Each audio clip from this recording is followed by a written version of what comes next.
তাহমিদা তানু আপনি লিখেছেন, আমার বিয়ের বয়স 5 বছর, আমার কোনো বাচ্চা নেই, কি আমল করলে বাচ্চা হবে? বোন তাহমিদা, আল্লাহ তাআলা আপনার বিয়ের ব্যবস্থা করে দিন, আমরা দোয়া করি।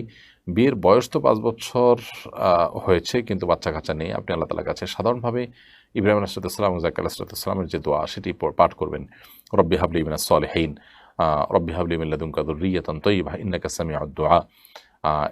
এই জাতীয় দোয়া যেগুলো আল্লাহ তাআলার কাছে, যেগুলোর মাধ্যমে নিবেদন করে ইব্রাহিম আলাইহিসসালাম এবং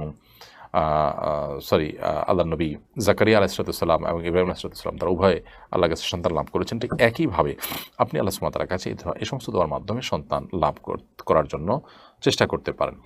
এর বাইরে একটা জিনিস আমাদের মাথায় রাখতে হবে যে আল্লাহ রাব্বুল আলামিন কাউকে যখন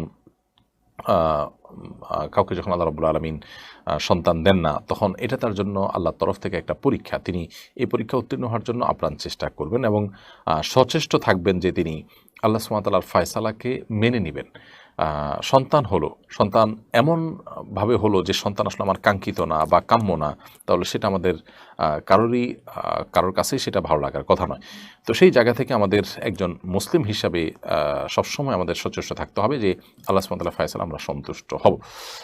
আনহু তার ব্যাখ্যা হলো যে তিনি লাহওয়াল হাদিস বলে গানকে বুঝিয়েছেন, অর্থাৎ এটা দ্বারা মূলত গান বাদ্যযন্ত্র এগুলোকে বোঝানো হয়েছে, এটি লাহওয়াল হাদিস দ্বারা প্রমাণিত। অতএব এই আয়াতেও গান বাদ্যযন্ত্র হারাম হওয়ার বিষয়ে ইঙ্গিত রয়েছে।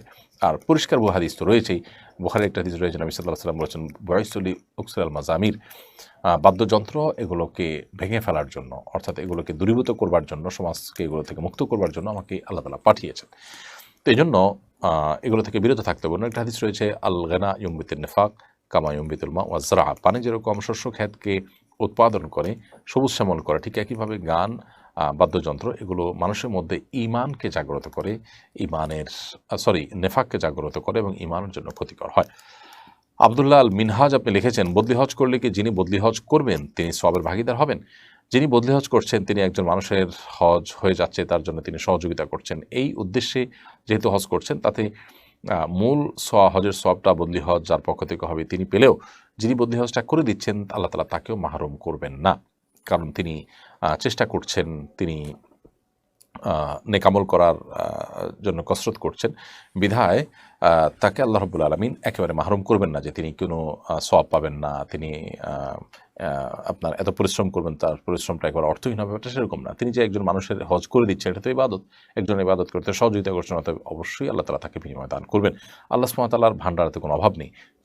যার পক্ষ থেকে বদলি হজ করা হচ্ছে তিনি পূর্ণাঙ্গ সওয়াব পেয়ে গেলেন। অতিরিক্ত হিসাবে যিনি কষ্ট করলেন তাকেও আল্লাহ তাআলা পূর্ণাঙ্গ হজের সওয়াব দেওয়াটা আল্লাহর জন্য কোনো কঠিন বিষয় নয়, অতএব তিনিও সওয়াব পাবেন ইনশাআল্লাহ তাআলা।